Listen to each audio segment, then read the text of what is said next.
আসসালামু আলাইকুম। মায়া জিনিসটা খুবই অদ্ভুত। কারো প্রতি যদি আপনার অন্তরের মায়াটা একবার জেগে যায়, তবে আপনি পুঙ্গুত্ব বরণ করবেন। এখানে আমি পুঙ্গুত্ব বলতে শুধু শারীরিক অক্ষমতাকে বলছি না। পুঙ্গুত্বটা হচ্ছে আসলে মন থেকে যেটা।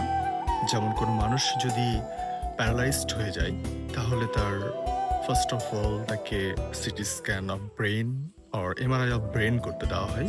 বিকজ তার ব্রেইন ফাংশনটা তার এক সাইড, এক পা বা এক হাতকে ঠিকমতো ফাংশন করার যে আম কমান্ডস সেটা দিচ্ছে না।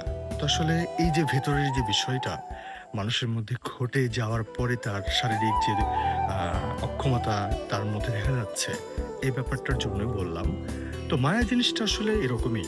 কখনো যদি কারো প্রতি আপনার মায়া হয়ে যায়, আর সেই মায়ার মানুষটা যদি আপনার থেকে দূরে চলে যায়, তাহলে আসলে এই পুঙ্গুত্বটা কিন্তু আপনাকেই বয়ে বেড়াতে হবে।